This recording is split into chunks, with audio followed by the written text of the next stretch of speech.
Liftoff will start in T-minus 10 seconds. 10, 9, 8, 7, 6, 5, 4, 3, 2, 1. We have ignition. It's time! Seconds from game 7 or from championship number 6. Jordan, open, Chicago with the lead! Behind the screen, Harper got a piece of it. It comes off. The Chicago Bulls have won their 6th NBA championship. Tying run at second, 2 out, Palmero over the head of Jenks. Uribe charges, throws, out! And the White Sox have won the World Series. To the far side around the 8-yard line to Hester. Under it, and to the middle of the 15, to the 20, breaks free of the 25, to the 30, to the outside, 40, midfield, 40, 30 to the coast, 20, 15, Hester 5. Oh! For the 3rd time in 6 seasons, it's one goal team. The Chicago Blackhawks win the Stanley Cup. A little bouncer slowly toward Bryant. He will glove it through to Rizzo. It's in time. And the Chicago Cubs win the World Series.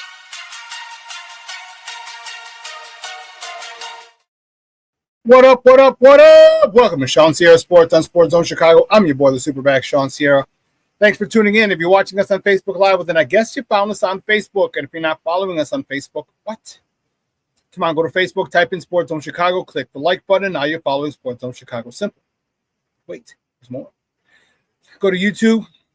And if you're watching us on our YouTube channel, excellent. And if you're not subscribed to our YouTube channel, for real, come on, guys. Go to YouTube in Sports Zone Chicago, click the subscribe button, but also click the notification button. That's the little bell next to it, and that'll let you know anytime a show from Sports Zone Chicago is going live. Get it? Got it? Good. Now, you can also tweet the show. Tweet us at Sports Zone Shy. That's CHI at Sports Zone Shy. Now, if you want to follow me, just me personally online. You want to know what I did? Let me tell you what I did. I made it nice and easy for you folks. Nice and easy. One handle for Facebook, Twitter, Instagram, Snapchat, and TikTok. All one handle at the Shawn Sierra. Listen, I got a great show, but I need you to get interactive. So whatever platform you're watching us on, whether it's Facebook or YouTube channel, leave a question or comment on that platform. It'll come up here in the thread. We'll put it up on the screen. We'll incorporate it into the show, and that, my peoples, is what makes the Chicago Sports Talk Show around, and that's you. So bring them all, baby. Questions, comments, smart-ass remarks, because they know over here. Like The Rock said, baby, don't sing it. Just bring it. Let's check out the chat. It's jumping already. Cornelia Squall's in there. What up, what up, what up? Shawn Sierra Sports fans. Fly the W. Oh, here we go. Here we go. With your nonsense. Levette Lee, she contributes to this debauchery. She goes, happy hump day, y'all. Go, Cubs, go. I know where they can go. I got a perfect place for them to go.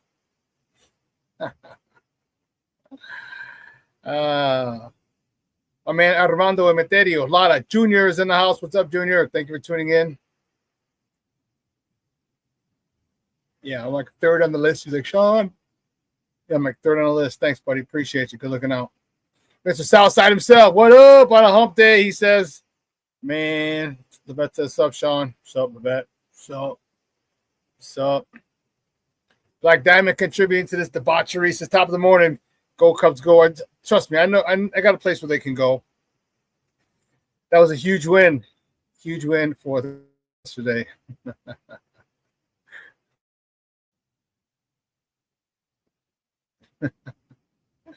Rick Gonzalez in the house. Like, what up, Rick? Shawn, you remember in the movie Major League when Ricky Vaughn would enter? It's a wild thing. And the owner said, I hate that fucking song. That's how I feel when I hear Go Cubs, go, go Cubs, go, FGB. I concur. Yes. Every time the little banjo play is started, like, oh, Jesus, here we go. These mother hubbards. Please don't play that Go Cubs Go song. Trust me, I'm not. I'm not. I am not. That's for sure. Listen, I don't know a lot about a lot, but I do know this. More of the usual suspects will chime in as the show goes on. That, my peoples, I can promise you.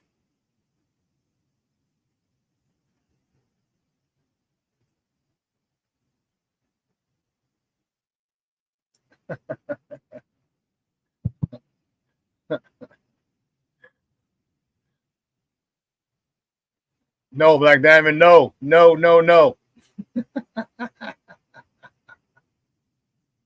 Listen, I got a great show for you, but you are active, which is awesome. But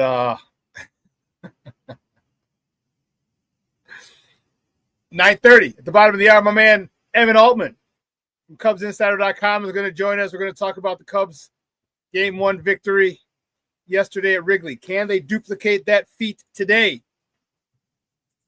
All right, they're going with an opener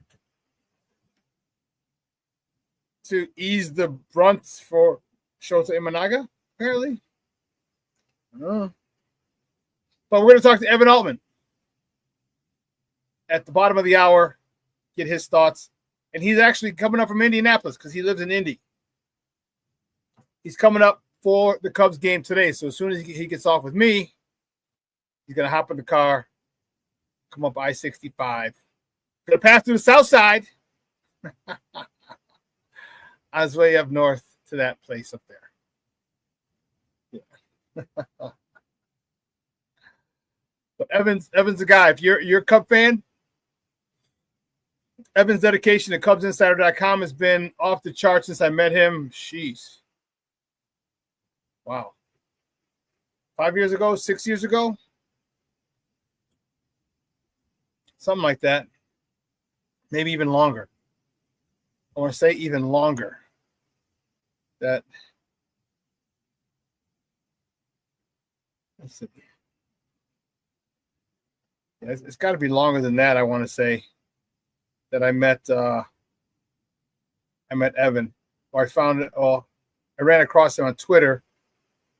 And I think that's when, right around then is when he started calling. I started having him join in on the show.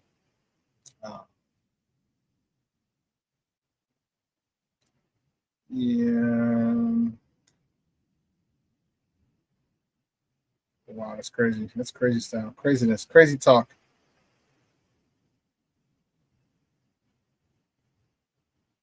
Yeah, I can't remember. Yeah, it's probably 18 or 19. Probably 18 or 19 that Evan. So, man, we're talking 5 or 6 years. 7 years. Woo. Cup fans, you got a lot to make sure you tune in. You stay here at 9 till 9:30. And my man Evan Altman, we're gonna get into it with him about this Cubs Game 1 victory and game looking to close it out.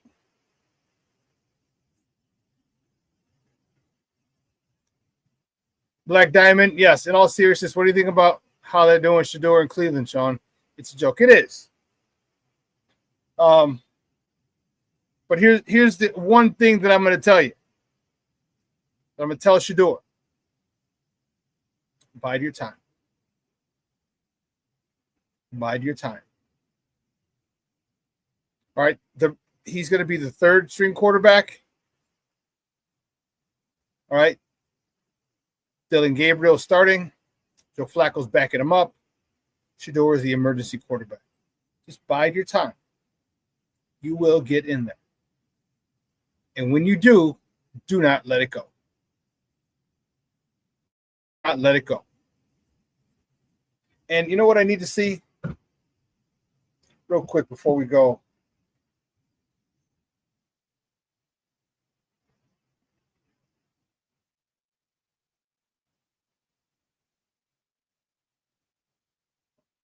I want to see something. Here we go.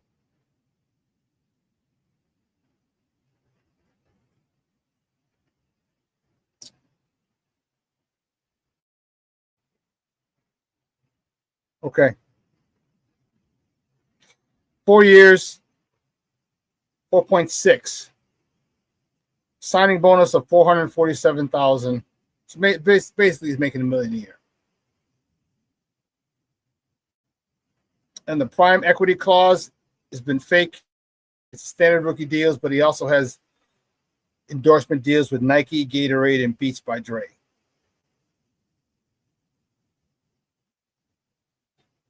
Okay.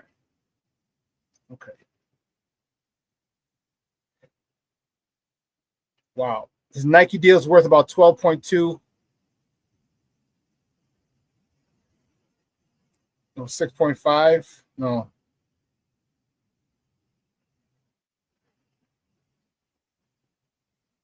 Yeah, well, he's making a lot of money off the field. But anyway, he's going to have his time, Black Diamond. He's going to have his time. It's going to come up. And you better stay ready, kids, so you don't got to get ready. All right, and I know his dad is telling him the same thing. Be ready, because when they need you, and you come in and you give them, you bring them from behind for a victory, what are they going to do? Put Dylan Gabriel back in? Yeah, probably not. All right. Dylan Gabriel's 5 feet nothing. 100 and nothing. Yeah. Junior says, who are the starting old tackles? We'll talk about that at 10 o'clock when we have all Bears talk. Like Diamond says, for us, Benedette, Tooney, Dahlman, Jackson, and Wright, although I feel he should be benched. We'll talk about that as well. Rick says, I would be stunned if Sanders is not the Bears play them, FGB. Yeah, I would. I agree. But here's what we're going to do. Because we got Evan coming on at 9:30, let's get a crack-a-lackin', baby. You know how we do the first segment of every show is called Top of the Morning. It won't come just when you want it.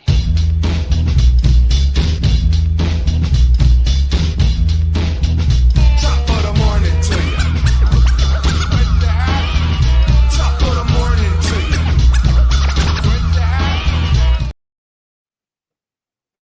Sorry.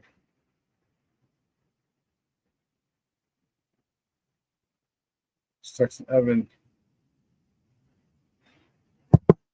Let's see. Which way do we go? Which way do we go? Which way do we go? There's only one place to start. Only one place to start. Game 1 of the National League wild card. The Cubs. Cubs beat the Padres. Who wrote this? Jamokes. Oh, I did. Never mind. Cubs beat the Padres 3-1 in game card round. Matthew Boyd got a no decision. He only went 4 1/3, 4 hits, 1 earned run, 1 walk, 4 punch-outs. Keller came in and got the save. 1 innings, no hits, no walks, 1 punch-out. Seiya Suzuki, the man who's been hot. He hit a home run in his last 4 games of the season.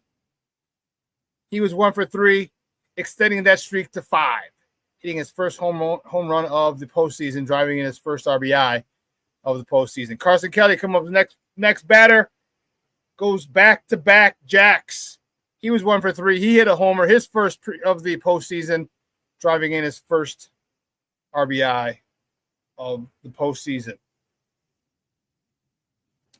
Nico Horner was 2 for 3. He drove in the third. The insurance run later in the game.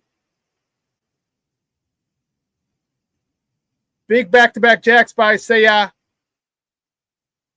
and Kelly. You see, this is after Seiya hit his homer, being congratulated by Kelly at the plate before Kelly says, I can do what you can do. So the Cubs take a 1-0 lead in the series. Best of 3. So with that being said, the next top of the morning topic is game 2. Que la Chihuahua. There we go. Game 2 of the National League wild card is set today at Wrigley Field. First pitch is at 2:08. I don't know why, but 2:08 p.m.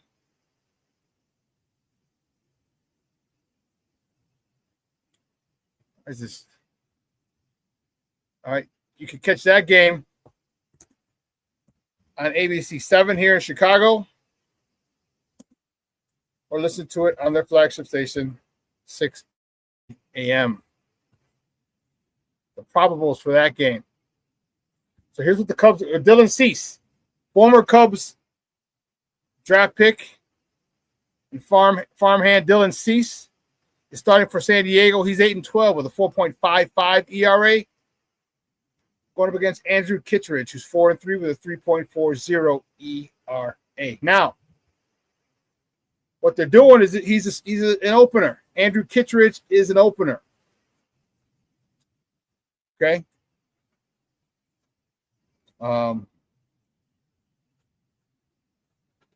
He's going to open a game for Imanaga. Shota is going to take over for him probably in the second inning.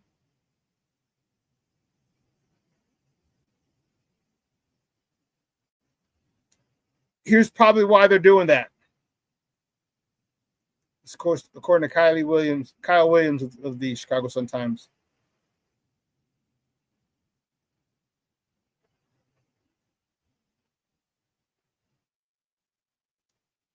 Shota has a 7.20 ERA in the first inning this season. He also has a 5.08 ERA in his first time through the lineup. Last regular season start, he allowed 8 runs, 9 hits, and 5 2/3 against the Mets. So Craig Counsell is going to use some out-getters. Okay, and bring him in after.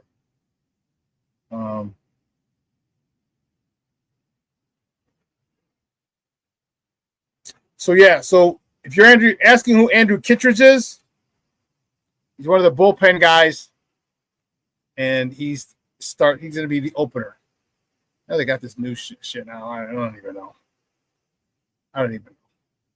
James Ford checking in. What's up, Papa? Thank you for tuning in, my man. I appreciate you.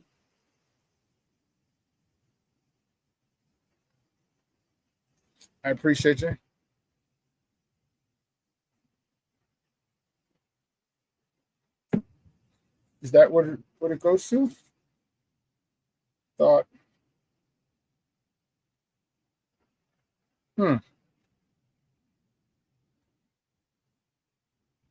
Yeah, it looks like it. Well.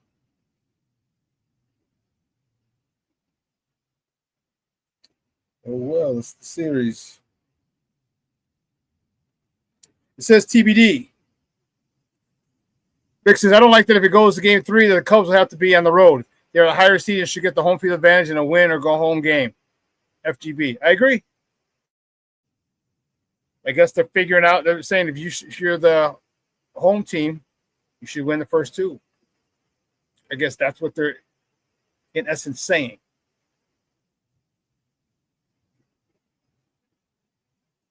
Junior, what are you talking about? It's not Halloween Eve.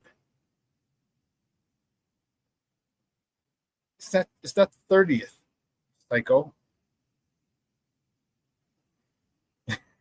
Rick says, could you imagine if Bajan started the first series for Caleb Williams? That opener thing is so lame, FGB. Yeah, it boggles my mind, Rick. It does. It does. It really boggles my mind. If you're a starting pitcher, you start the game. Because then you're not a starting pitcher. And here's where all these sabermetrics and metrics come in, and people want to do some crazy things like this.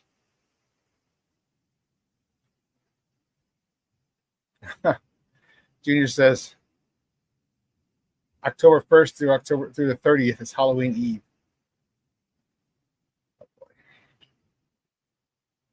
For those of you who don't know, Junior is a very, very, very huge fan of Halloween. So much to the point where he got married on Halloween in a cemetery in costume. First of all, hats off to your wife for even going along for some crazy shit. All right, the fact is Halloween, fine, who cares? But to get married in a cemetery and in costume, yeah, she's a real MVP for that one. Because most women would have been like, crazy as a mug. You crazy as a mug. So hats off, shout out to Patty for being the real MVP, for letting you indulge in your craziness. So Junior was the werewolf. Patty was the bride of Frankenstein. I saw pictures. They are on local TV. I forgot the name of the show, but they covered it and interviewed, members of the family. So if all you people who think that Halloween is your favorite holiday, okay, and you're the biggest Halloween fan, yeah, my guy might have you beat. Him and his wife, for letting those shenanigans go on. Yeah, that's that's crazy. Crazy. Top of the morning topic. Here come the Hawks, the mighty Black Hawks. Blackhawks fall to the Detroit Red Wings 3-1 yesterday. Tough.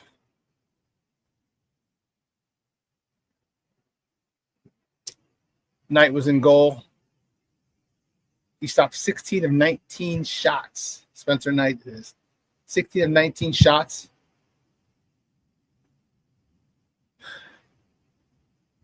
Doc lit the lamp the only time for the Blackhawks, assisted by Captain Foligno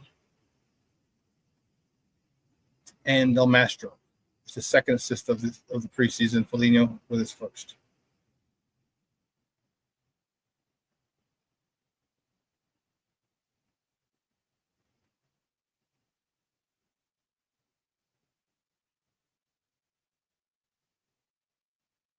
Interesting. Interesante. Blackhawks. They 1-1, I believe, now.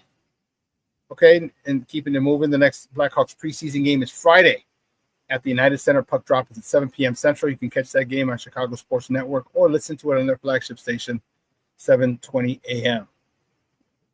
All right. My buddy. Here's the cool part. My buddy Hirsch is having an outing. So he's got discounted tickets for the Hawks game on Friday.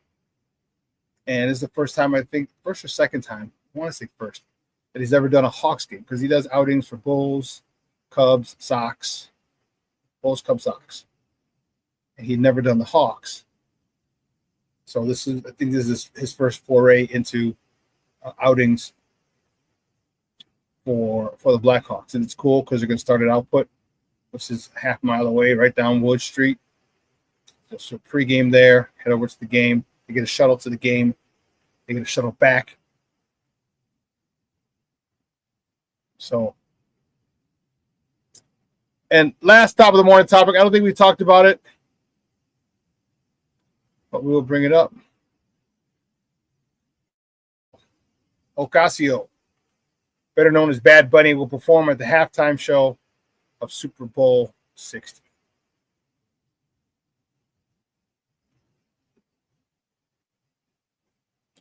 This has started a lot of shit. A lot of controversy has been had just with the announcement.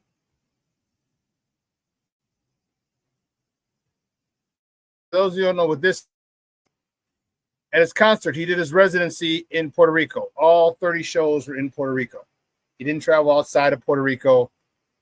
All of his shows, I want to say 30. He had 30 shows were in Puerto Rico. And he had this in the middle of the floor. And he had VIPs, or I don't know if you could spend it, or if he placed you there,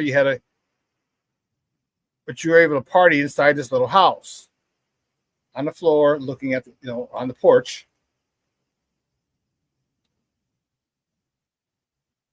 And here's what he said. He goes, "What I'm beyond myself. It's for those who came before me and ran countless yards so I can come in and score a touchdown. This is for my people, my culture, and our history." So people have a lot of shit to say about him, and they're mad that he didn't do any shows in the United States or in the mainland because he's Puerto Rican. Puerto Rico is part of the United States. But they're mad because he didn't do any shows in the mainland. My question is this: what's so bad about having to go to Puerto Rico? Gee, that sucks. 85-degree weather to go see a concert of the biggest artist at the time.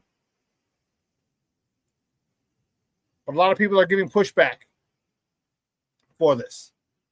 Because he has dressed like a woman at times, and people are getting pissed at that. But he has a resume. He's got the resume. 3-time Grammy winner. 11-time Latin Grammy winner. Okay, he's had over 100 million downloads or album equivalents called on Spotify. He's had over 100 billion downloads on Spotify. 100 billion. Let me double check.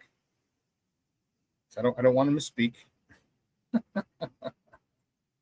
You know, I'd hate to misspeak now.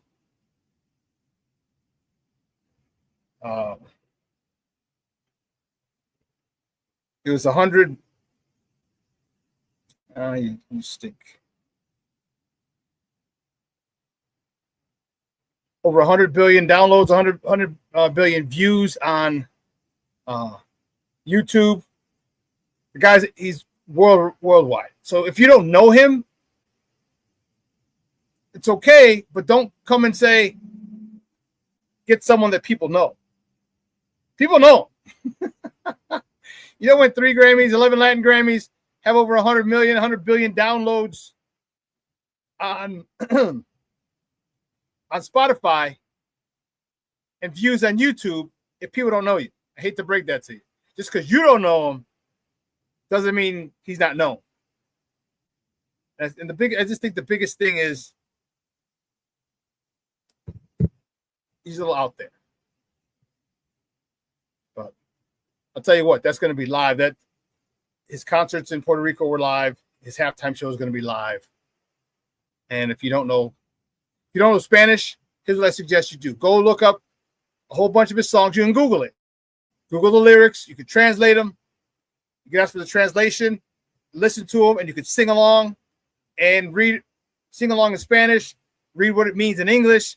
So by the time the Super Bowl gets here, you can sing all of his popular songs, because it'll probably be a medley because he has like a set 11 minutes. And you'll be able to sing along. Simple. But he is probably the hottest artist in the world right now. And someone said, why did you think they should have had Taylor Swift? And I'm like, do you realize that they don't pay the artists? The NFL does not pay the artists to perform at halftime. It's easy for them to branch out, and Taylor Swift doesn't need any more popularity. She's probably the most popular artist out there. Who knows? They got Bad Bunny. It's going to be one hell of a show. I'm telling you. Start listening to his music. Google the lyrics. Google the translation. It's going to be live. Listen, we got to take a quick break. I got to get the warden off the CrossFit, and we got to welcome my man Evan Altman because he's trying to get up to Wrigleyville. He's trying to get up to the north side via the south side. He's got to come from the south. Coming to game 2. So keep it locked right here. Evan Altman from CubsInsider.com on with me next on Shawn Sierra Sports on Sports Zone Chicago.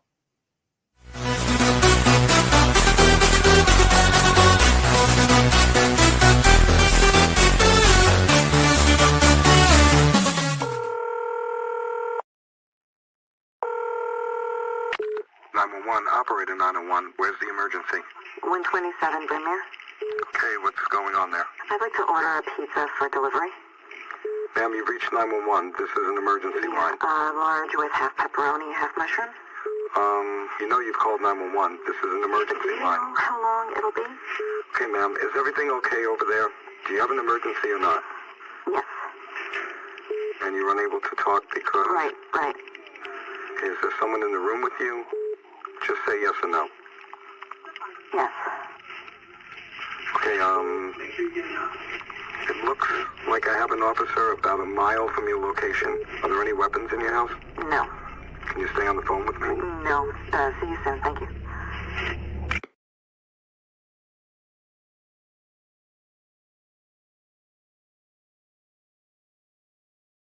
Every day, we take steps to keep the people we love safe, but some health risks are easy to miss.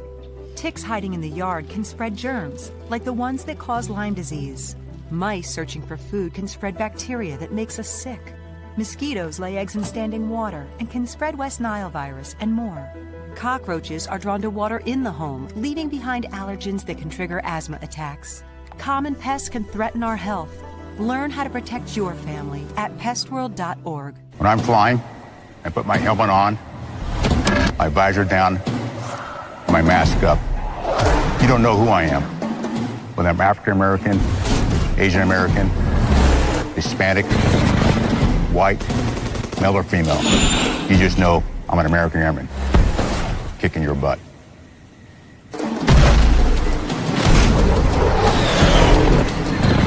I'm General C.Q. Brown Jr.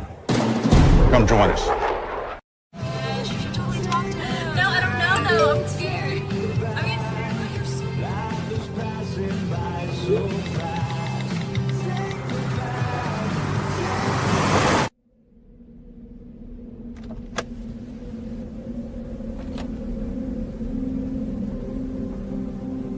Do you know that you're in my lane? No, not at all. Are you not paying attention? Are you texting? I was just checking in with my mom. I was telling her that I thought we'd be home by 6. It's okay. There's enough time. Just pay attention. I'm not even halfway through my text. There's no way. I'm not even going to look up. My babies are in the car. You have to pay attention. It's just supposed to be a quick text. I'm so sorry.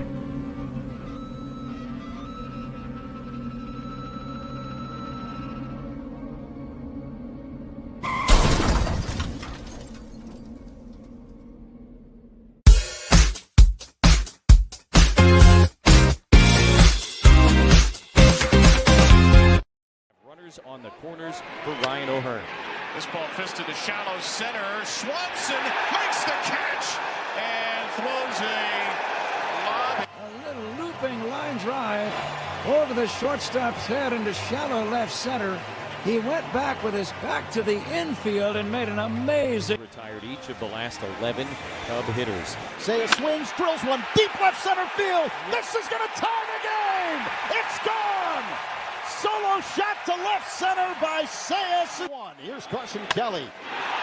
Kelly with a high drive to center field. Merrill is back. Sheets at the wall. And this one's gone. The Cubs smash out of their slump. Trying to come through with men at second and third. Under center field. Merrill from shallow center. Swanson back to the bag at third. Merrill's throw home off the mound. Cubs extend the lead on a second. Welcome back to ShawnSierraSports on Sports Chicago. Those clips courtesy of ESPN, ABC 7 here as well, Disney, family. Those are the Northsiders with a big 3-1 win yesterday in Game 1 of the National League wild card round at Wrigley. And let me tell you, that place was rocking. First time since 2018. They won a game, I want to say, at Wrigley in the playoffs, and it was rocking. All accounts, everywhere you heard that place, the stadium was literally shaking. Game 2 today, again at a weird 2:08 first pitch. And my next guest is going to be there. All right, he's the editor-in-chief over at CubsInsider.com. He's a good friend of the program. You can find him on Twitter at D.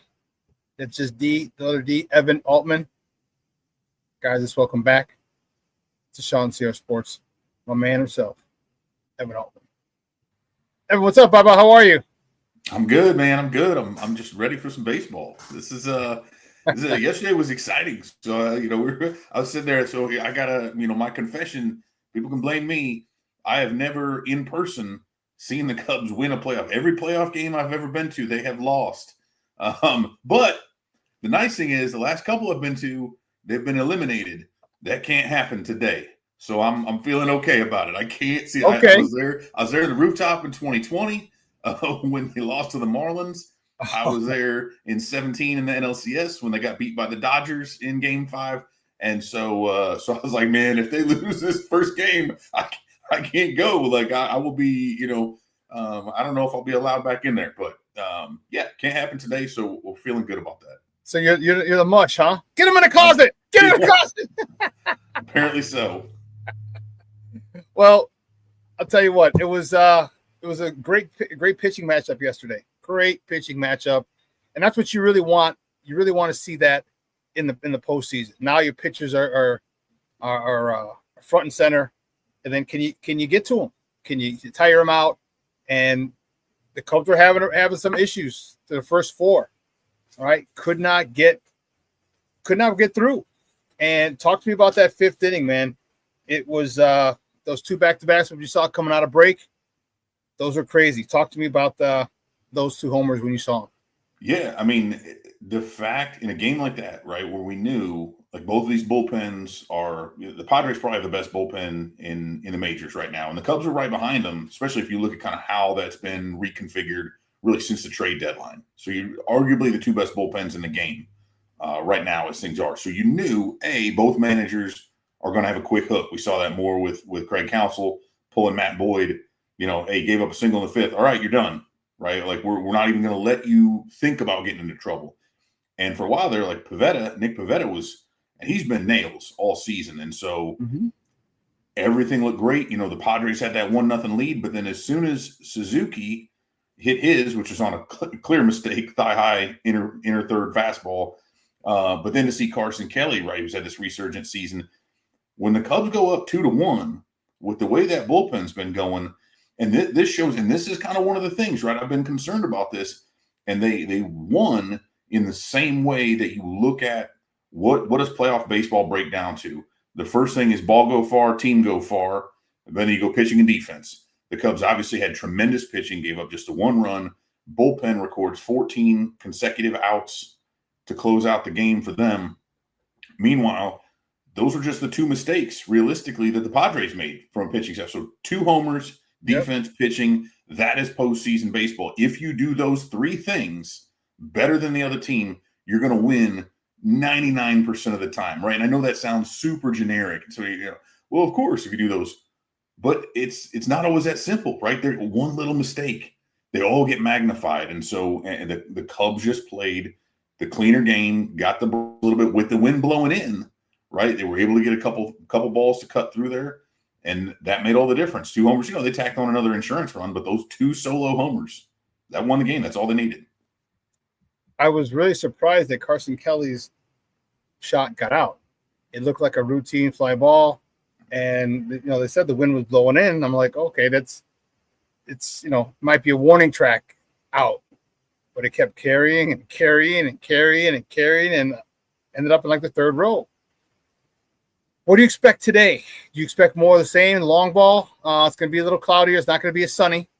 I don't know. I haven't heard about the winds in the direction, but you got to kind of have to wait till you get there to see how the wind's blowing. But give me your thoughts for today. You think the Cubs are able to ride that wave? They're 1 win away from eliminating and advancing to the next round against their arch rival, the Brewers. Do you think they're able to show out, especially with this opener? I'm not a big fan of that, Evan. Not a big fan of an opener, for Shota. But your thoughts on the Cubs today? Yeah, it's going to be interesting. So it looks like, according to the forecast, right, we all know that can change, especially so if you Wrigley with the lake and everything being what it is. But it looks like throughout the morning, we're getting winds out of the east, so kind of blowing right to left across the field. But then that's supposed to shift to kind of east-northeast, so it could be kind of blowing in from right center. Again, probably impacts the left-handed hitters a little bit more than the right-handed hitters. Which is not great for the Cubs just because they have so many guys from the left side who can really bang.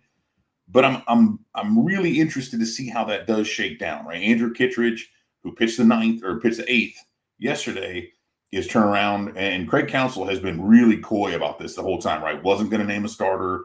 Then he does, and it's an opener, but only after he made sure with Kittredge that he was good to go. He still hasn't said, right? It's like, well, is it going to be more than likely it's going to be Imanaga? I would have preferred to see him given another day of rest simply because he's been giving up so many homers. But the thought here is that, right, he's a lefty pitcher. If you can prevent him from facing Tatis and Machado right out the gate, have Kittredge go up against those guys, hopefully retire him, because Imanaga has a really strong, as does Dylan Cease, both of them. If you look at their first time through, second time through, third time through the order, they both, Cease might actually be worse, significant penalties for facing guys a third time. And so if you can skip those two righty sluggers, let's keep in mind the Padres, for as good as that lineup looks on paper and as big as the names are, they do not have a lot of power. They were like 28th in Major League Baseball in home runs, partially from playing in San Diego. But you avoid those two lefty or righty sluggers. You let Suzuki go through that lineup maybe twice, but by doing so, he's got deeper into the game than what they normally would be, right, for getting to that third time through. And if that wind is indeed blowing in a little bit more, that'll help him out. So I think it's more about – it's less about opening and more about letting Shota get deeper into the game without having to face those guys a third time. But I'm with you. I don't like it as much because I feel like you can always, if the starter kind of gets screwed early, you've got some depth guys that can come in there and work multiple innings behind him. If your opener comes out there and the whole goal is this dude needs to go out there and shut these guys down. If he does not, now where are we, right? Yeah. Because now you've done the exact opposite of what your plan was. Now you got to bring in either your starter or you got to bring in another bullpen guy in the bottom of the first because he's throwing 38 pitches, hasn't gotten a guy out, and it's a whole monkey wrench in your program. So, yeah, I've never been a big fan of it. Now that you explained it that way, I see it just getting – so if Shota's going to give you 6, you want him to go 6 starting from the second inning so you get to the 7th with Shota. So now you only got to work 8, 9 as opposed to having to work 7, 8, 9 if he starts. And then you got those big bats out of the way. He doesn't face them the first inning. So I see it. It makes a lot of sense. I still think it's weird, but hey, this is 21st century baseball. Metrics play a lot in this thing. I said, you know me, I'm nowhere near a Cub fan by any stretch, but I said, if you guys get hot, and all of you didn't have to get hot. I said the Cubs got hot. They had a good chance. They'd probably be the most dangerous team in the National League. Sayas gotten hot. PCA hasn't got really hot, but he's been on the bases. He's been tearing it up on the base pass. Michael Busch has been knocking the ball out of the park. King Tuck just got back, so you don't even need him, truth be told, to get past this round. How far do you think they can go if the Cubs continue to hit the way they're hitting? And God forbid, Tucker decides to come out of his slump and PCA really turns it on. How far do you think this Cubs team can go? Yeah, I mean, I think you said it right there, right? You look at it, and for as much as we've talked about the Dodgers, they barely finished ahead of the Cubs. What do they have, 93 wins, right? Everybody's expecting year after year the Dodgers are supposed to win 152 games, right? They're supposed to go 152-10, and somehow they didn't. The Phillies can get scary like that, but again, when you look at it, you say, well, look at the starters, and granted the Cubs starters have not been nearly as good in the second half, but I think you have a bunch of guys who are capable. That bullpen has been nails, and a lot of people want to look at Jed Hoyer sideways when it comes to some of his pickups, but it's really tough to argue with the moves that they made at the deadline when it comes to how those guys have pitched. Since, again, I look at a guy like Andrew Kittredge, right? I think he had no saves for Baltimore, comes over, he's had 4 saves with the Cubs. Now he's going to open. First time he's done that since I think 2021, maybe with the Rays. So you look at Aaron Savali, right, who got traded out of Milwaukee because he didn't want to be a reliever.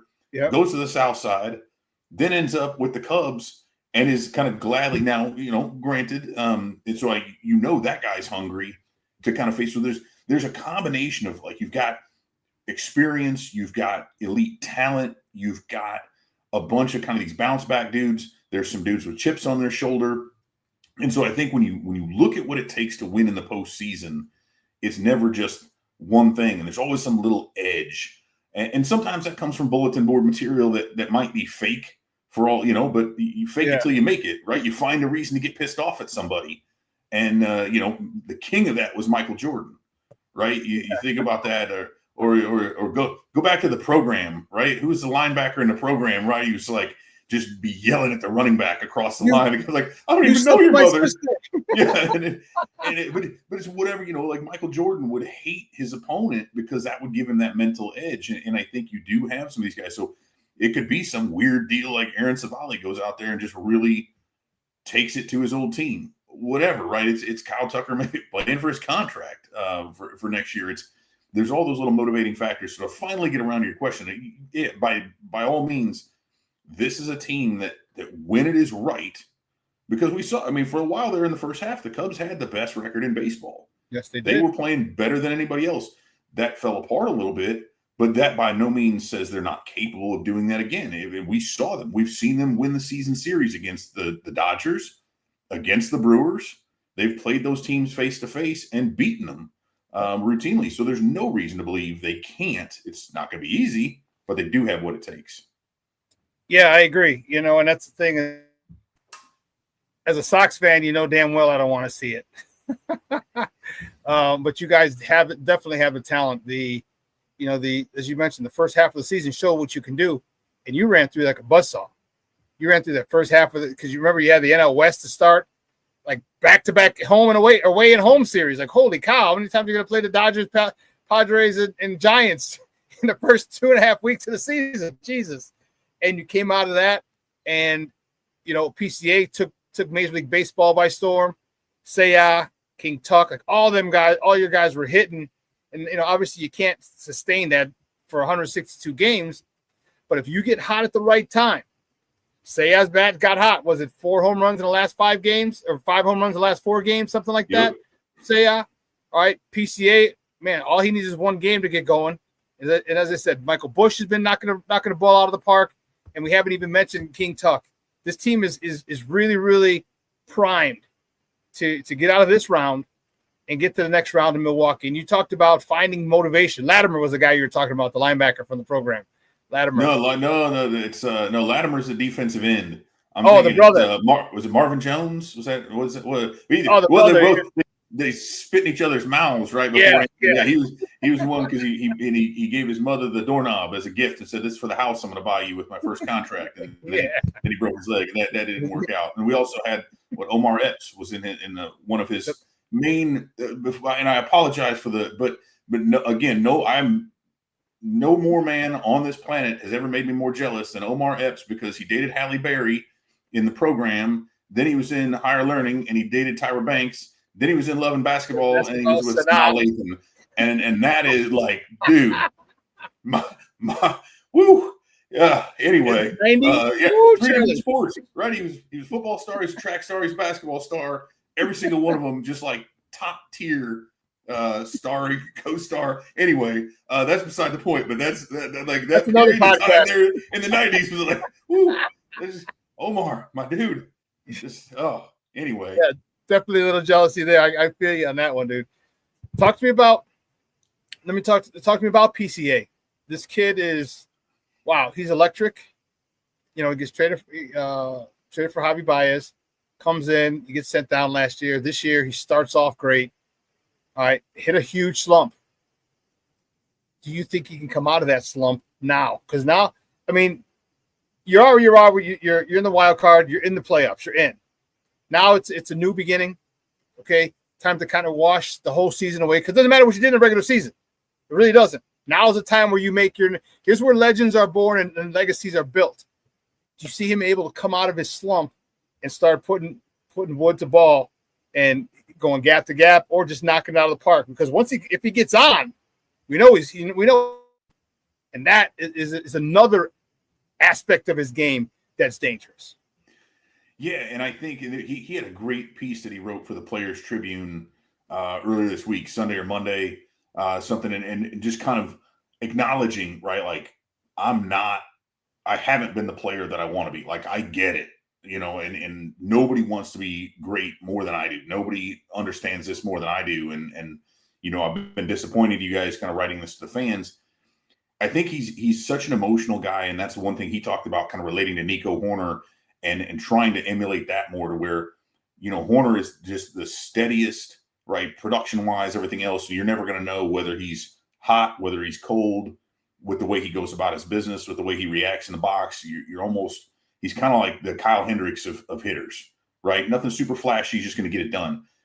PCA is far more emotional in that regard. He's only 23 years old, right? So I think a lot of us can relate to that. That was literally half my lifetime ago. So maybe not so much. I'm looking at that. I just realized that, and that made me feel a little bit older. I'm like, okay, I'm twice PCA, but you figure some of those things out. I think if he's able, it's a tough time to do it, right? If you talk about reining in your emotions and finding out how to channel that stuff while actually playing in the postseason, what I'd like to see from him is understanding that and just kind of, hey man, dial it back a little bit. What they need is for you to be on base. As much as that power can change the games, we talk about defense, we talk about all those little things, right? He's going to steal outs, he's going to steal runs in center field.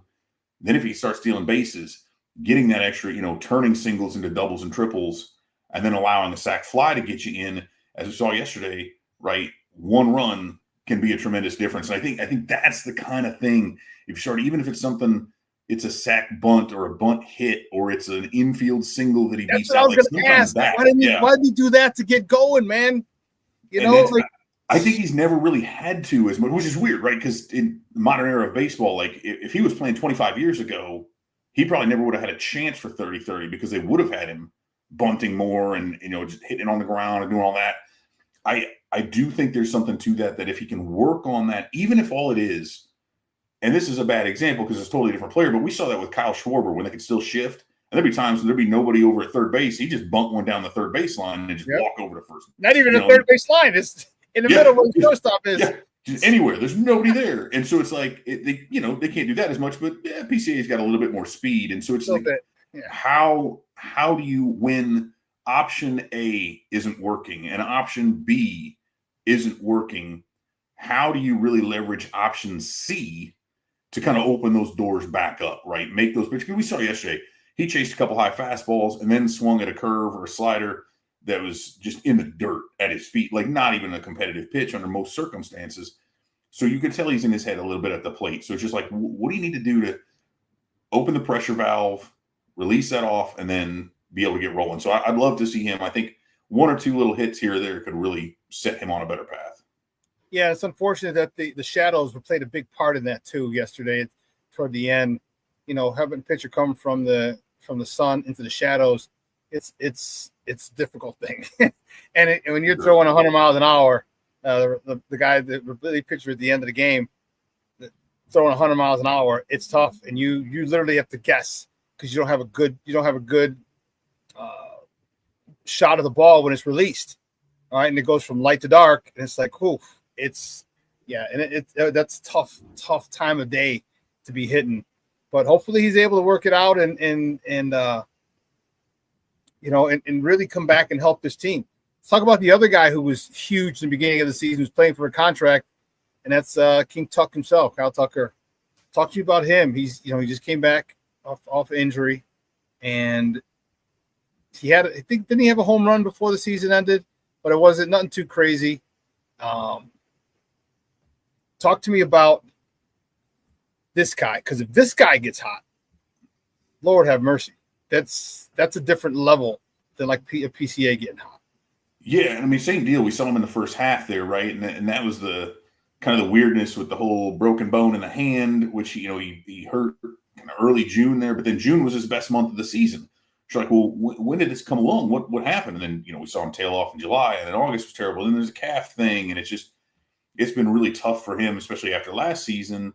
With the leg fracture, right? He's missed a bunch of time with that, and he's had a lot of time, a lot of problem staying healthy, staying on the field. But yeah, when he is right, and you're talking about a guy who, despite all that, despite the slumps, if you look at him, he's still top 10 to 15 in most of those major offensive categories, right? He still reaches base at a tremendous clip. And so, his OPS is still really good. He hits for power. He hits for average. He draws walks as well as anybody.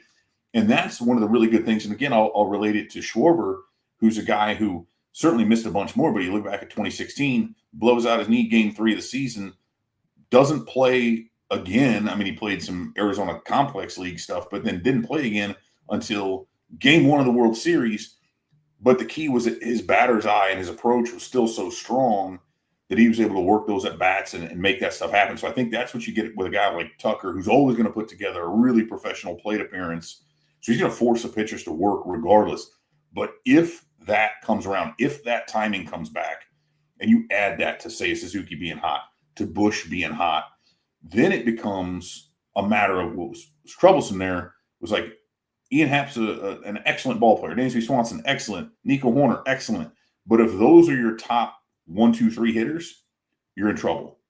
Now, if you make them your top 4, 5, 6 hitters because of Suzuki, Bush, and then King Tuck, that is all of a sudden incredibly dangerous because we didn't even – and then PCA could be your 7th guy, and Matt Shaw can be your 8th guy, and then whoever the catcher is. And we saw Kelly Holmes, like top to bottom, that lineup is almost bulletproof if they are right. And Tucker is the best of them when he's right. So, yeah, it'll be incredible if he actually gets going. But even if he doesn't, he's still there, I think, making pitchers work, making them think, and kind of helping other people. That rising tide lifting all ships being in the lineup.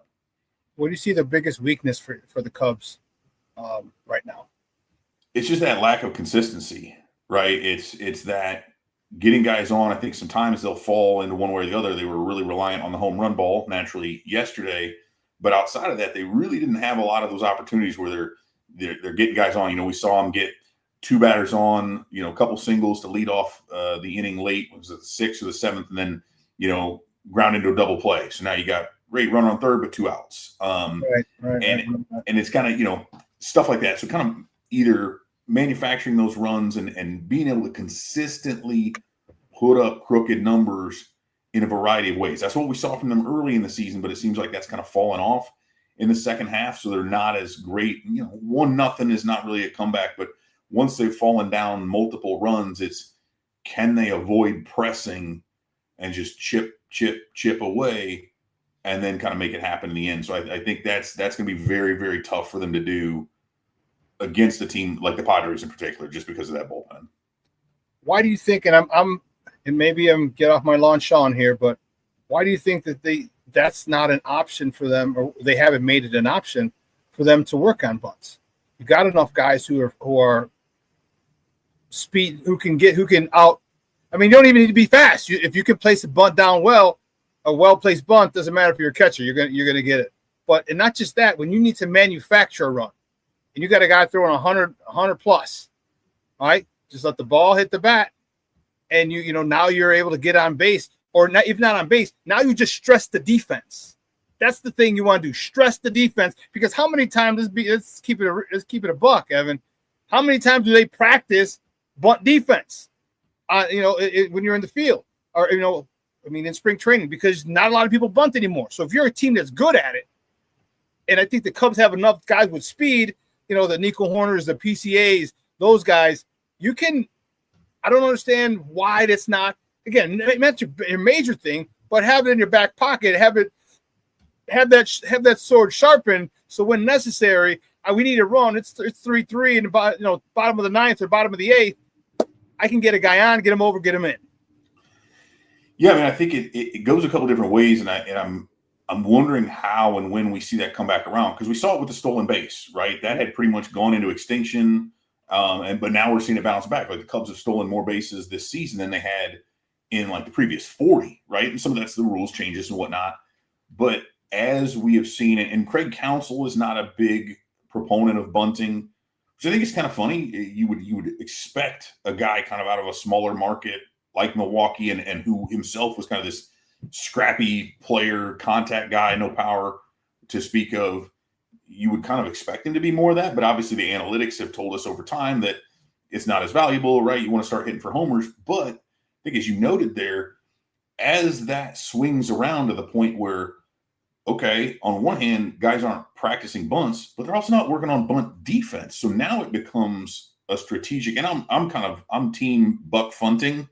As I've said many times in general, I don't like it because I'd rather hit homers. But just like using an opener, just like pulling your starter with 1 run allowed after 58 pitches, the calculus changes when you get to the postseason, and those individual runs are that much more important. And so I do think it's something that behooves them, because anymore, like these guys aren't working on that in high school. They're not working on that in college or in the minors. Like it's not as if you have a bunch of guys. And Matt Shaw laid down a sack bunt.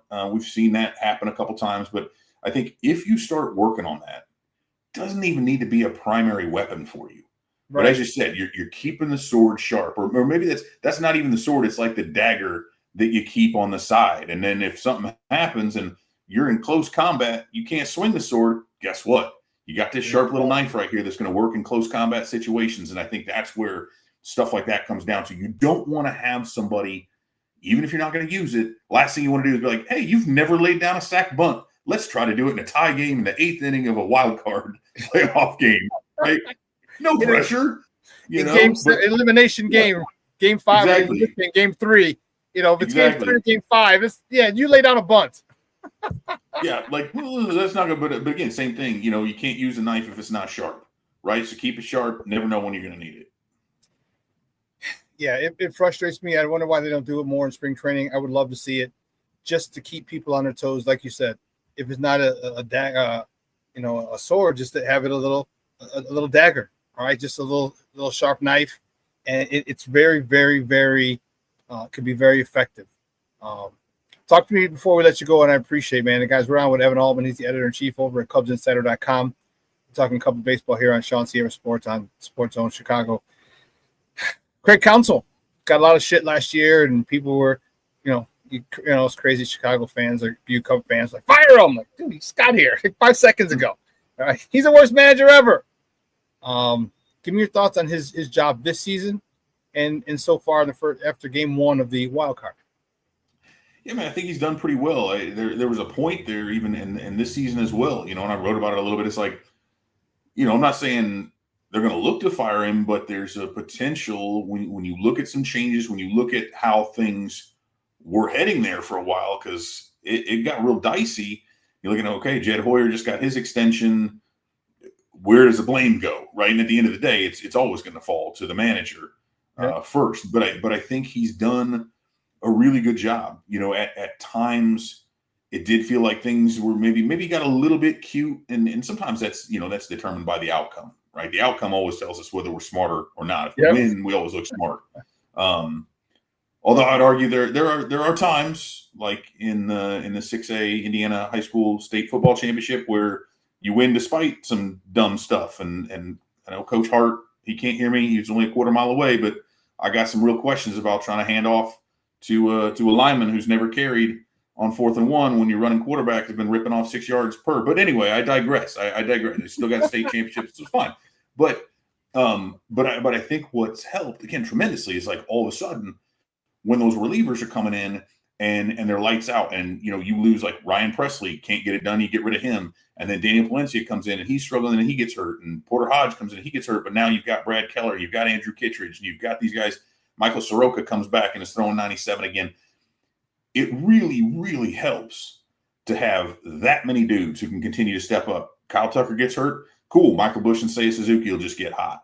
PCA's down. All right. Nico Warner's going to start hitting well, and Ian Happ's going to start hitting. So Carson Kelly. Who the hell was that? Yeah. Out of nowhere, right? Reese McGuire coming up and all of a sudden like just blasting home runs all over. Like, what are we doing? So when those guys step up, when the players do their jobs, the manager always looks smarter. And that's where the Cubs are at right now. And I think that took him a while. Counsell's a relationship guy. He's always said he's not as much of a strategic guy. So knowing these players, having more time around them, getting them prepared, I think that's what we're seeing is the fruits of that. On a game-to-game basis aren't always going to show up, but over time, better preparation is going to yield better results. And by that token, by being you said he's like a relationship guy, that kind of gives you get a good bead on your players. Like, okay, should I put him in? I know he's 0-for, but I think he's doing well. You know what I mean? I think you get a good vibe from your players, and I think that's a good way. Your gut, when you're a manager, when you're a baseball lifer, okay, or you get to the show, you've been in baseball a long time. All right, even if you're there 6-8 years, you've been there a long time. You've been in baseball a long time because you probably didn't start in college, right? You probably started in Pee Wee, so in single digits when you were a kid. So you've been in baseball for 20 plus, 30 plus years, and to get a feel for know your players like that, to get a feel to understand who would do well, what would in certain situations. That's vital, and that's not easy to because not even if you've been in baseball or sport for that long, you still might not have that ability. You still might not have it, but he seems to have it, and it could be a situation where it benefits him because he does have the feel, the energy of the player. Like, okay, I think he can in this situation, this be a good spot for him to come through, and hopefully for them they do. But that's a good way to manage. I'm good. I'm big on feel and energy, and if that's the way he does it, I think it's a good way for him because knowing his players very, very well, getting to know him after the whole season now, he's got a much better understanding of them now than obviously in spring training. So for sure. Hey, Evan, great stuff, buddy. I appreciate it. I know you got to hop on the road, head up to Wrigleyville. All right. Try not to lose your voice. We'll see. Hey, so my buddy was telling me they jacked up the prices, so you're paying $17.99 for a beer now. That's for the common folk, all those Philistines out there. I will be in the W Club, so we went ahead and prepaid the higher prices ahead of time, so I can just go grab a food beer. But it was not cheap. But that's I just have to skip on the private jet fuel for the next couple weeks. But we'll be okay. Sounds good, man. Hey, we'll talk soon, man. Safe travel to Chicago. I know. Guys, that's Evan Altman from CubsInsider.com who's heading to the game. Probably leaving right now. So appreciate him taking time to talk Cubs baseball game 2 of the National League wild card. The Cubs take on the San Diego Padres here on the north side of Wrigley Field. Can the Cubs close it out in advance to play the Brewers? We'll find out. Will they go to a game 3? We'll find out. So if you're a Cub fan, you're probably fired up. Thinking about today, it's been since 2018 since you last won a game at Wrigley, so it's obvious the fans are feeling it. They're feeling it. So, good luck to you guys. Good luck to you guys up on the north side today. And see, the only reason I not even root for the Cubs, I don't get too upset when they win. Is I have so many of my good friends are Cub fans. And I'd really hate to just be a jagbag all the time and every time they lost, just talk shit like Junior and Mondo. More so Mondo, because Mondo's still real emotional. Remember you're like 26, 27, you're a real emotional fan. We're emotional now, but we can still, forget it. I'm just happy when when Mondo's happy. My little nephew. He's not little, he's like 6'1", 6'2". But good luck all I can say is good luck to the Cubs today. And hopefully you can close it out and move on. But we're gonna take a quick break.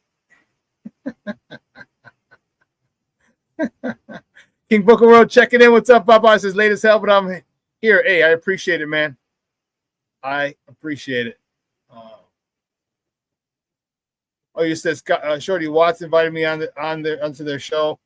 When we start thinking I can do this, you can, bro. You can. Just make sure you know your stuff. You got to research, so you know who to, things to say about specific players, and keep it a buck. Be yourself. That's about it. It's top of the morning to you, Theo Shawn. So is that Jeremiah or Monica or both? Good morning, Patty. Good morning. Thank you so much. We're going to take a quick break, and then on the other side of the break, we're going to come back. We got some Bears talk. There's a lot of questions. You got some explaining to do. We'll talk about a lot of different issues that plague our Chicago Bears. 2-2 going into the bye week this week. Excuse me. And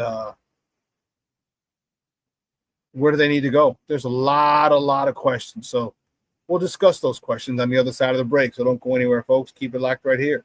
ShawnSierraSports on Sports Zone Chicago. Hey, it's your boy, the SuperBack, Shawn Sierra, and be sure to follow Sports Zone Chicago on all social media platforms, on Facebook, Instagram, and our Roku channel. You can find us at Sports Zone Chicago, and on Twitter, we are at Sports Zone Shy. Also, be sure to download our mobile app so you can take Sports Zone Chicago with you on the go.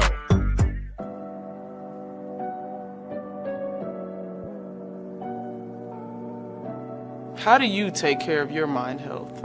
For my mental health, I I meditate in the mornings. I have my dogs. They're the best. I just find ways that help me just relax. Finding things that make me happy, like being close to my family. I meditate a lot and read books. I have hobbies outside of the game. I'm able to switch off. I'm able to turn my brain off from the game of basketball. Your mind health matters. Your mind health matters.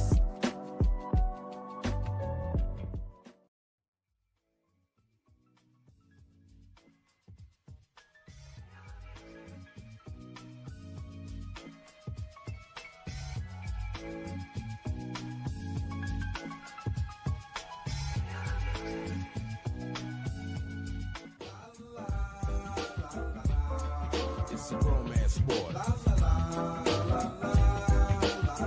What? It's a grown man sport like that. Your Marine Corps' way of life is to defend the American way of life.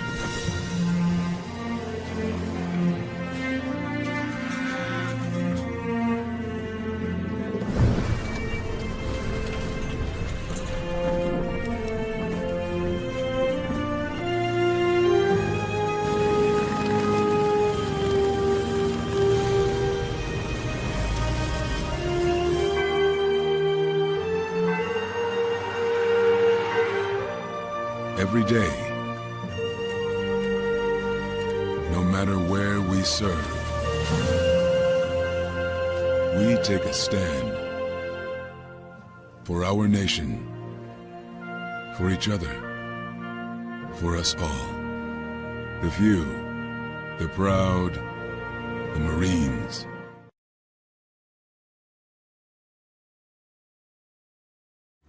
Every body in a work zone is someone's somebody. This is my mom. She works for KDOT. This is my dad. This is my mom. This is my daddy.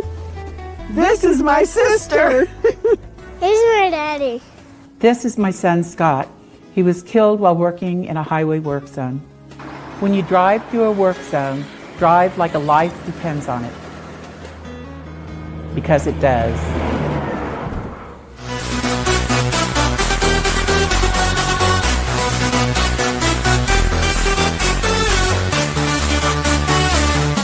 Offensive line for Chicago. How do they navigate on 3rd and 5? Caleb Williams connects. 125 yards and the one pick. Williams slings it over the middle. Caught Odunze for the Chicago touchdown. It looks to me like we have confusion. Both of these safeties, watch the communication pre-snap. And they both come down and there's no safety in the middle of the field. Both corners are playing outside leverage downfield to make a big play. For a big 3rd down right here. 3rd and 3. Williams steps up, pocket muddies, and he's going to be short. Numbers starting to pile up now for the Bears. As Tory Taylor gets some good leg on it. Does this take a Chicago bounce? And it will. Masterfully done by Taylor. Welcome back. The ShawnSierraSports on Sports Zone Chicago. Those clips courtesy of CBS. I'll tell you, Tory Taylor, boy. I cannot describe to you what an awesome feeling that is when you have a puncher who can do what he can do. I'm telling you, my guy Eric, I call him Jeffrick. Eric Guthrie is his name. For the longest time, I thought his name was Jeff. I don't know why. Big shout out to Eric Guthrie, a kicker from the Thunder, or punter from and kicker from the Thunder. I'm telling you, I thought his name was Jeff, and I'm sitting there going, Jeff, like right in his face, Jeff, and he's like, "You talking to me?" I was like, "Yeah, that's your name, right?" He goes, "No, it's Eric." I'm like, "What did I think your name was Jeff?" I don't know. It was nutso, but he's able to do that. And so I used to call him Jeffrick. Eric and Jeffrey, yeah.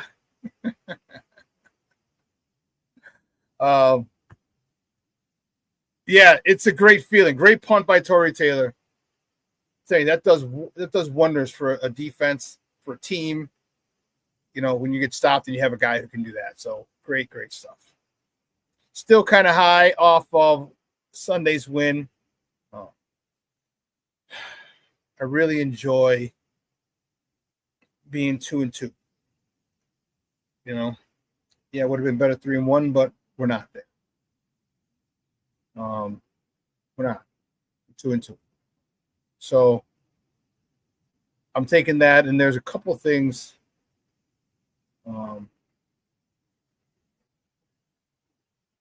There's a couple of things that I want to talk about.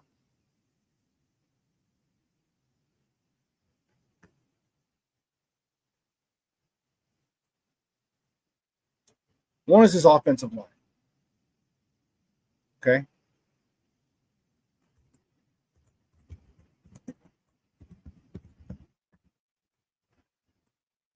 This is huge. Okay. There's a couple questions that I have for that. One question was answered. All right. One question was answered where they came out and said that Braxton Jones is going to be benched. Okay. So that means moving Theo Benedette over to left tackle. And Ozzy Trapillo slides in at right tackle because Darnell Wright has been hurt. Now, is Darnell Wright going to be healthy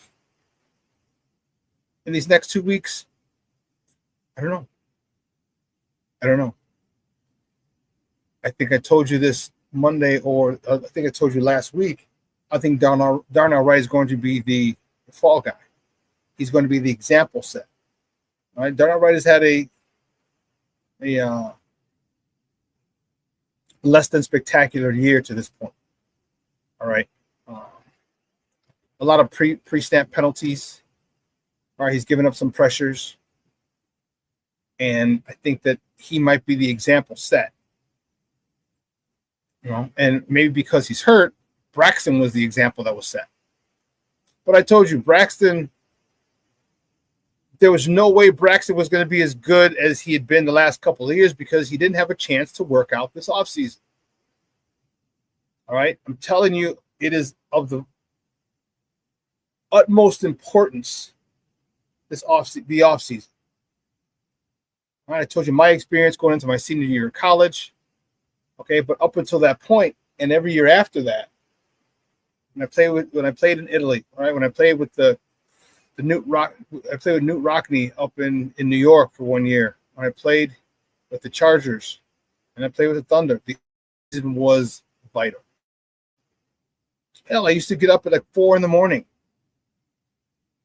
and I used to drive from Tinley Park, 167th in Harlem, all the way to Montrose and was it Elston to meet up with Junior. This is when I was teaching. I would go right to school from there. We'd get there around 5 o'clock. I'd work till like 6:37. Or we get there earlier. That doesn't seem like it gave me enough time to get to work. But anyway, the off season is critical. And now you're starting to see all of the off-season routines from a lot of the various players. A Derrick Henry one, although you can't practice not fumbling in the offseason. But you see the workouts that these guys do, and you see why it's vital. Braxton Jones didn't get a chance to improve. He had to get back to. He's trying to get back to where he ended. At least get back to that point. I don't know if he did. His quickness, his strength, his footwork, his out-and-out speed, not there. And then we talked about Darnell Wright. Darnell Wright was having issues, giving up pressures, pre-snap penalties. And now you're stuck. You got two young tackles. One's a first rounder, the other's a fifth rounder who are not playing to their potential. All right, Darnell Wright, you're a first-round pick. You need to be playing much, much better. Braxton Jones, a fifth-round pick. Listen, you played your tail off. We need you to get back to the best you can play, and that's probably an above average left tackle.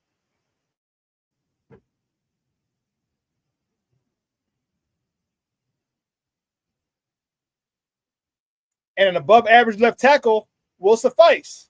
Man, mind you, we'd much rather have a solid to Pro Bowl or all pro left tackle, but above average, I'll take. Above average, we can win with.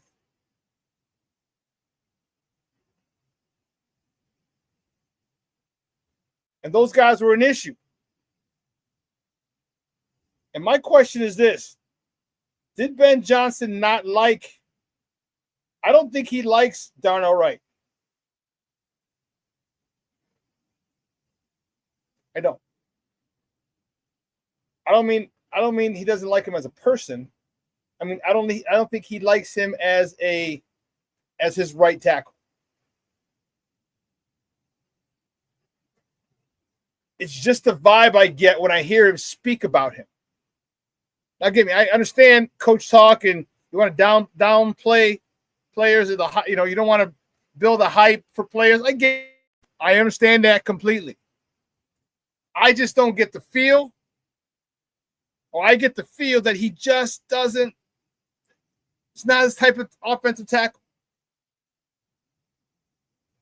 And don't be surprised if it ever came out that the reason they drafted Trapillo was to replace Darnell Wright.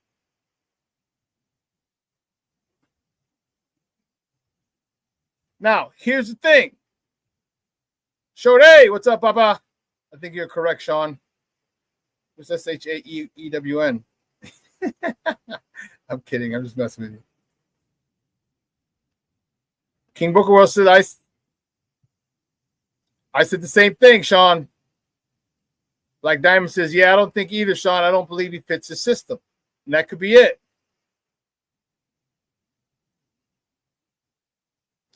He compared him to Sewell. Yeah, I remember him saying that. But to me, Rick, it just sounded like coach bullshit. It just sounded like that.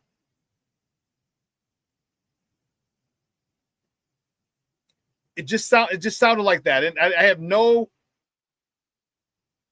grounds to stand on. Just my gut feeling. It just sounded like bullshit. Like he's just trying to hype him up so he didn't want to create a story. I mean, what do you expect him to say? I'm not really happy with this type of lineman. So, yeah, I don't think he liked either one. But I'll tell you what, I think with Braxton Jones' ability to get downfield, get to the second level, I think Ben Johnson would have liked his play better. But he had to be playing at his best level. Like I said, an above average left tackle.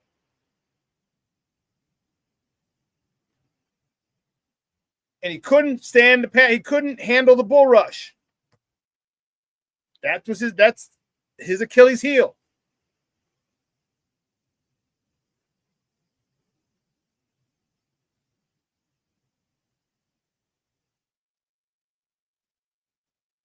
So I'm a little concerned. Well, not really. Just something to think about because I'll tell you what, Ozzie Trapillo came in and did not play bad. All right, you're going up against one of the premier pass rushers in the NFL in Max Crosby. You did okay, kid. You did okay.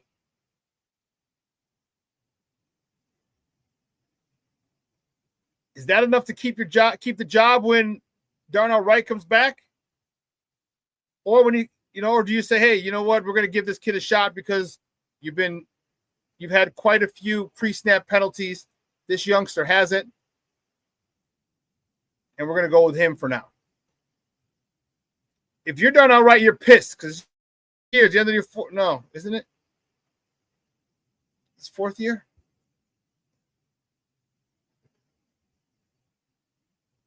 And you're trying to get that contract.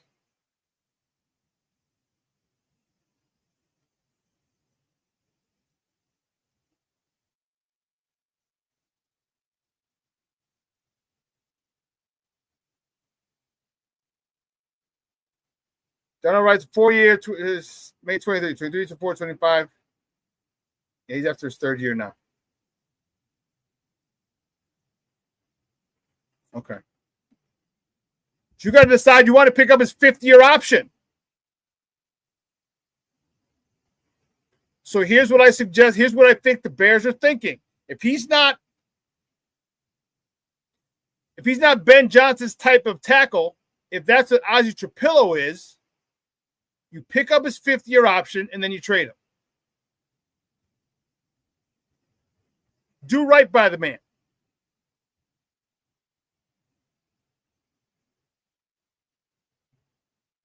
Pick up his 5th-year option, then take offers for him, then trade him. So he gets that 5th year with whoever team he goes to.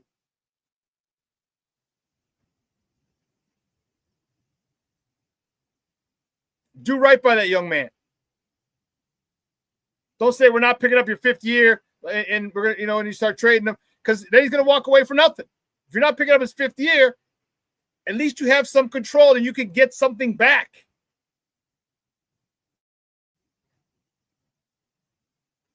But if that's the thing, pick up his 5th year and then put him on the market. He's better than a lot of offensive tackles in this league. He may not be a fit for Ben Johnson's offense, but he's a fit for somebody's offense.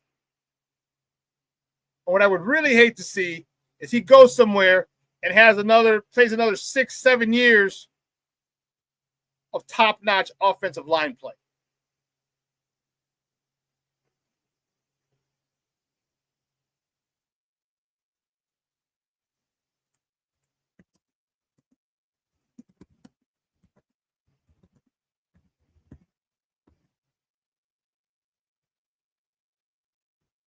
I just don't want the Bears to get nothing for this 1st-round pick.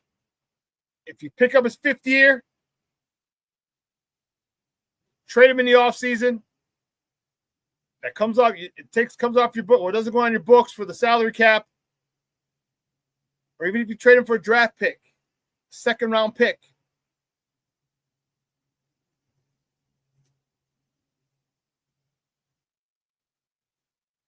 That's my thoughts on those two.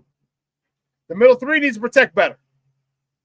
They're making stupid mistakes, lack of communication oftentimes, and you can't have that. They're doing it a little too often. Although, don't get me wrong, the majority of the time, they're picking things up. And it's just going to take time for them to get better, get comfortable playing next to one another.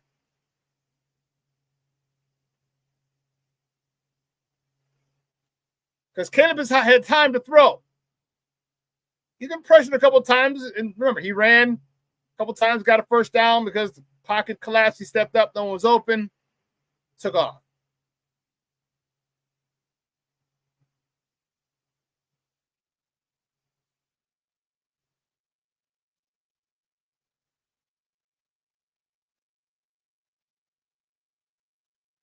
Mr. Schroeder, you could be onto something there. You could be onto something there. If Jonah Jackson continues to suck, you could slide him. You could slide Darnell Wright down to right guard. He could end up being an all-pro right guard. Who knows? But those inside 3 are killing me. You're killing me, Smalls. You're killing me. I need that front line fortified. I want Caleb to stand there flat-footed, a la Tom Brady, a la Drew Brees. I want that front to be stout. But they're not. I think they can get there, but right now they're not.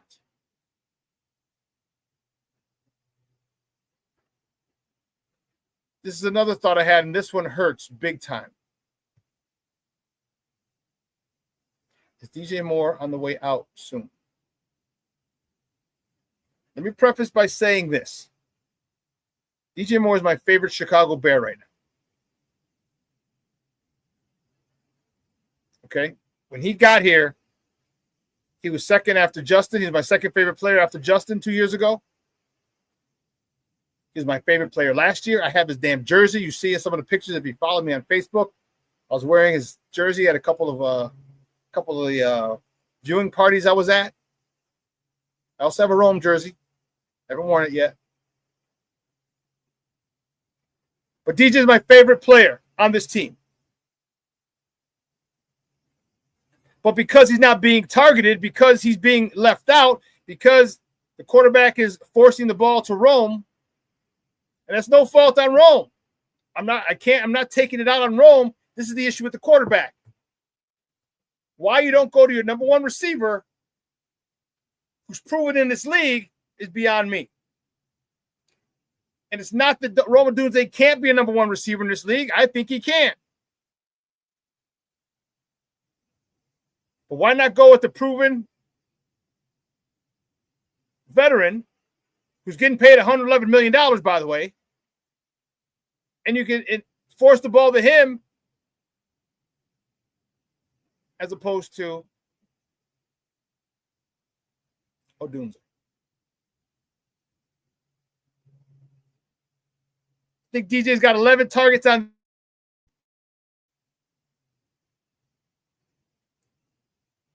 I think he's got 11 targets on the year. What?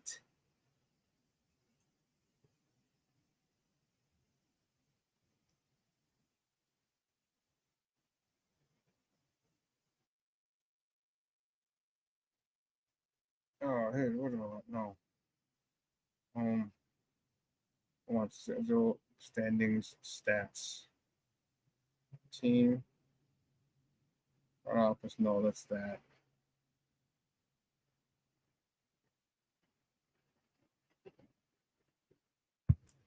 Rick says Shawn, Rome is the number one receiver, FGB. Well, yeah, thanks to Caleb. And here's my issue. Rome better start acting like. You can't have these drops. He's got far too many drops as the number one receiver. Cornelius, he's got to call play specific to DJ. Cornelius says, I really like DJ too. It's up to Ben Johnson to get him more involved. It's not up to him. It's up to Caleb. And I'm telling you, Caleb doesn't like, this is my opinion, Caleb has a thing against DJ. I still think it stems, him and Komet, it stems from when he was still in college, and DJ's like, no, they're not better than Justin. We're cool. You can draw up a play for DJ, but if Caleb doesn't want to throw it to him, he won't throw it to him. You saw it in game one. Was it game one? Yes. He forced the ball to Rome in the end zone when he could have just checked it down. He was in double coverage. He could have just checked it down to DJ, who's wide open on the under route at the 5-yard line. Wide open. DJ skips into the end zone.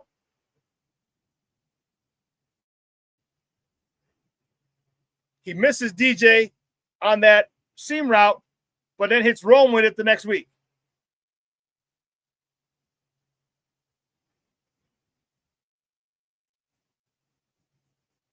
I love DJ. He is a dog. I don't think Rome is a dog. I think Rome is extremely talented. Can he become a dog? Maybe.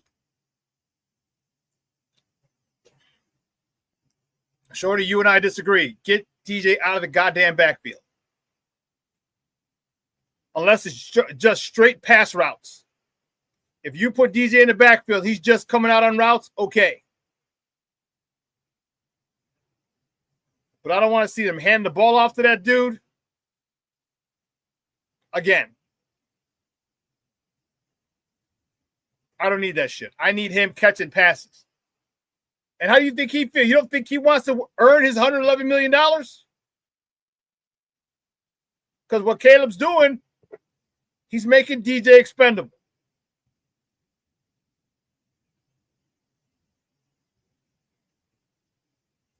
Rome's touchdown against the Raiders could easily have gone to DJ, but Caleb chose Rome. Yeah. I'm telling you, he's Petty Murphy. And if we had to,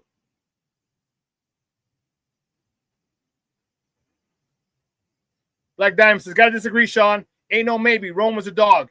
Yeah, the reason I say that, too many drops. He don't have that.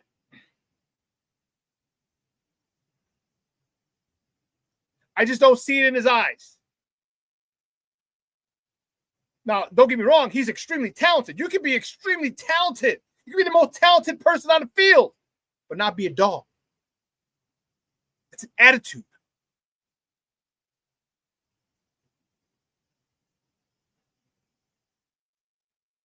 I just don't see that attitude. He's great. I think he's a great player. Just that mentality I don't see. Okay, you know what? I can go with that, King Booker World. I can go with that. I said Roman's a pup right now, but I see a dog next year, and I think you're right. I think, yeah. Black Diamond, preach. Because you know why, Black Diamond? Because coaching matters. Coaching matters. Antoine Randall L., yes. I think that's a great coach for Roma Dunze. Great coach. I think he's going to get better as the year goes on. Again, but my thing is,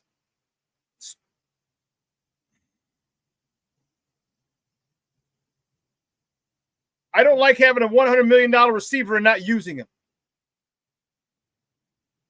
Now, if you pay DJ $60 million, $70 million over a couple of years, okay, I got it.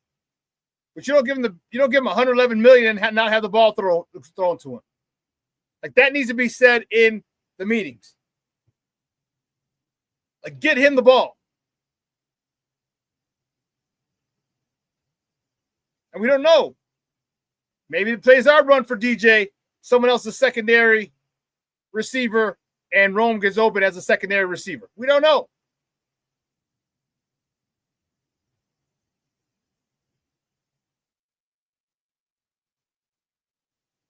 But I'm telling you, that bugs me. Because, listen, if we had to, I would not be opposed to trading my man DJ.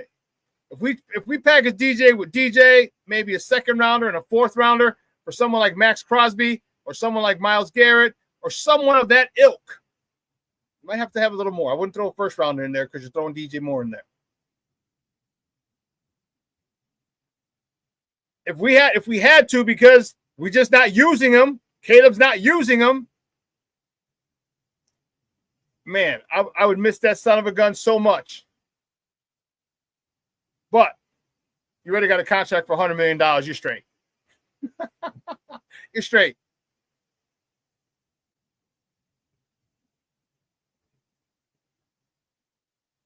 No, I give him all the credit for Reek. Black Diamond says, can we give Al Harris some credit for Reek? No, all that credit goes to Al Harris.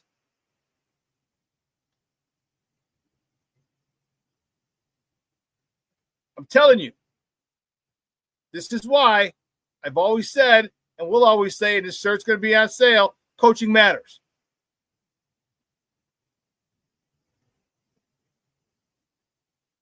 Al Harris was a dog. And Tyreek Stevenson has those traits, but he's got to perform. He had a phenomenal game Sunday. Phenomenal. Flying out of the field, full extension, interception, pass breakups, tackles with a little nastiness on it, little spice on it.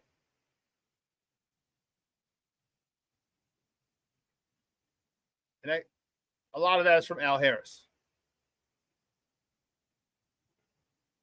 But as I was saying, if the situation arose where we had to trade DJ, I'd be sad for a moment. But if we got a Max Crosby or a Myles Garrett type, I get over that real quick. I get over that real quick.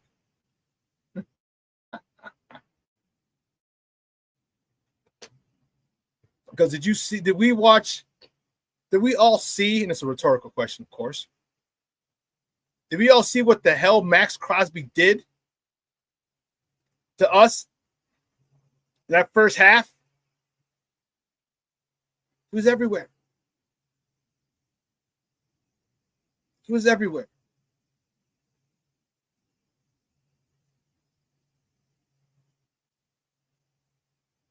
That's the kind of pass rusher we need. Montez Sweat. That's the type of pass rusher we need.